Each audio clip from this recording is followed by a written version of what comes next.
One of OT's gang members was accused of defiling a young child while another one was sentenced to 4 decades behind bars. The OTF crew is in shambles. Its members are either dead or in jail. Another one is under house arrest for shooting her best friend in the head. Seems like anyone associated with Durkio is having it rough, from murder cases to shooting children. Lil Durk's gang seems to have shattered into a million pieces. King Von, apart from Durkio, Von still remains the most successful OTFs to this day, despite passing away in 2020. However, there was a rumor that V wasn't even signed to OTF. According to Memo 600, V refused to sign the contract, but he was signed to OTF though. Right? No, so Van never signed. When me and Blow sign on paper, smirk past. He was like, he tried to pass him a paper. Van told, what you doing on? Oh, I ain't signing that. However, in multiple publications have reported that the Chicago rapper was signed to OTF. Von had always been a troublemaker. However, after he became famous, he tried to stop being active in the streets. Well, even with the world's eyes on him, he couldn't stay out of trouble because he quickly made ops in the industry, and one beef which he may have started cost him his life. Many speculate that King Von started his deadly beef with fellow rapper NBA Youngboy when he publicly called him out on Instagram Live and accused him of lying in his lyrics. Youngboy talking about on this song, bro, what talking crazy on? Oh yeah, he ain't even like that on is now cap. You got cap in your raps. Apart from insinuating that Youngboy was lying in his lyrics, King Bob was rumored to have a fling with Youngboy's baby mama. V went on social media to fuel the rumor, which was disrespectful to Youngboy. First, V tweeted, wouldn't believe the female I just made a hit with. Von must have been clout chasing using Youngboy's name since he was pretty big at the time. It was not long before photos of him and Youngboy's baby mama Joa surfaced on the internet. Young Boy had already gotten wind of the rumor and had taken it as disrespect. Fed up with Von's antics, Youngboy took to social media to clap back. He posted a photo on Instagram with the caption, I'm going to make sure my son, your daughter, since you trolling war had been declared and things would get ugly. When V met Youngboy affiliate outside a club in Atlanta, CCTV footage showed V approaching fellow rapper Quando Rondo and punching him to the ground. Von's guys joined in and started raining blows on Quando as he tried in vain to get away from his attackers. In a split second, one of Chu's homeboy, who was later identified as Lil Tim, appeared from behind their vehicle with a gun in hand and started letting off shots as everyone ran away. Was hit on his torso. He would later die from his gunshot wounds while in hospital. D-Thing on June 4, 2021, Lil Durk released Voice of the Heroes, a collaborative studio album with fellow rapper Lil Baby. His joy would soon be turned to sorrow because just 3 days later his brother D-Thing would be shot and killed in Chicago. Lil Durk's brother was shot on June 7, 2021 on a Sunday morning outside a strip club in South Suburban Harvey. The OTF affiliate was shot in the head and was pronounced dead at the scene. Word on the street was that a dude named Stefan Mack was responsible for D-Thing's death, so Lil Durk put a bounty on his head, and on January 7, 2022 Mack was gunned down at the Youth Peace Center of Roseanne, located at 420 West 111th Street in Chicago. Soon two men, Anthony Montgomery Wilson and Preston Powell, were indicted with murder for hire. As Mack exited the Youth Peace Center, gunmen emerged from a vehicle and opened fire, leaving him fatally wounded. A security guard was also injured in the attack but survived. The indictment, initially kept under seal, was made public, revealing the gravity of the accusations against the two men. Montgomery Wilson and Powell were charged with conspiracy to use an interstate facility in the commission of a murder for hire. Additionally, Montgomery Wilson faced an individual murder for hire count and a gun charge. During his arraignment, Montgomery Wilson pleaded not guilty, setting the stage for a potentially lengthy trial. His defense team is expected to challenge the evidence presented by the prosecution, which includes photos from the U.S. Attorney's Office allegedly showing him pursuing the victim with a firearm. Meanwhile, Preston Powell remains a fugitive, with law enforcement agencies actively seeking his arrest.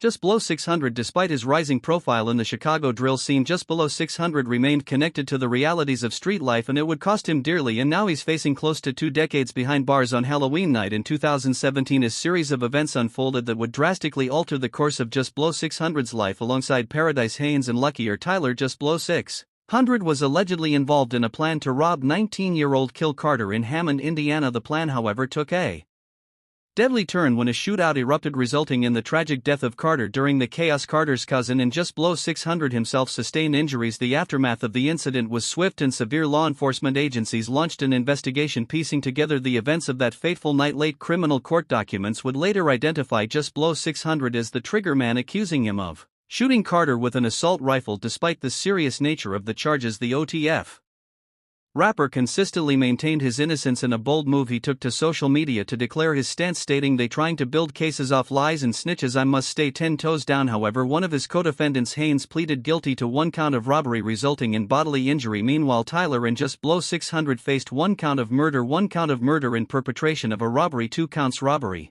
1 count of aggravated battery and 2 counts of criminal confinement. These charges saw them facing 45 to 65 years in prison, and in August 2023 the OTF rapper was sentenced to 18 years in prison. Duty Low. While his OTF associates were catching murder cases, Duty Low found himself in court for an entirely different reason, which would have seen everyone including his gang turn on it. The story begins in October 2021 when the hip-hop community was rocked by a scandal involving OTF rapper Duty Low and his ex-girlfriend FTNBA. Duty Low, whose real name is David Salisbury, found himself at the center of a storm when FTNB accused him of defiling her 5-year-old son. FTNBA took to social media to share her allegations, posting an audio clip on Instagram that reportedly captured her son crying and recounting the alleged incident. In the clip, the child described being defiled with 3 screws. FTNB asserted that the injuries were so severe that her son had to revert to wearing diapers as he was unable to control his bowels. However, Duty Low maintained his innocence from the outset,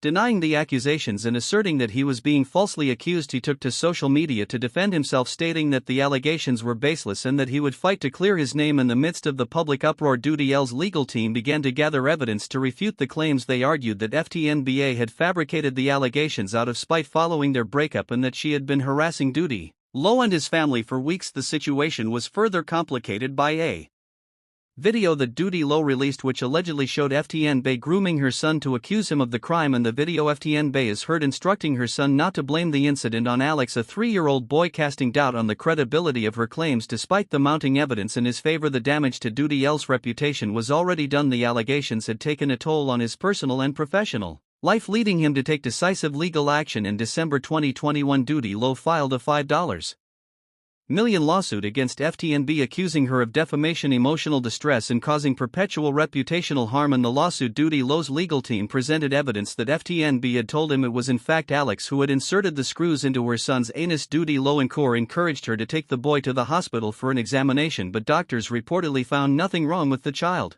Duty L's attorneys argued that FTNB had manipulated the situation out of spite following their breakup and that her actions had caused significant harm to Duty L's personal and professional life. As the case gained momentum, a surprising development occurred in January 2022. FTNB issued a public apology to Duty Low, a move that caught many by surprise. In a tearful video, she revealed that Duty Low had taken a lie detector test and passed, leading her to retract her previous statements. She claimed that she never intended to ruin his career and that she genuinely believed her son. FTNB expressed regret for the situation, stating that she was simply trying to protect her child. However, the apology was short-lived. Just days later, FTNB recanted her apology, alleging that she had been manipulated and threatened into making the video. Despite the retraction, the Broward County, Florida court ruled in favor of Duty Low in February 2023 and awarded him $1 million in his defamation lawsuit against FTNB. FTNB was arrested for perjury, further vindicating Duty Low's claims of innocence. On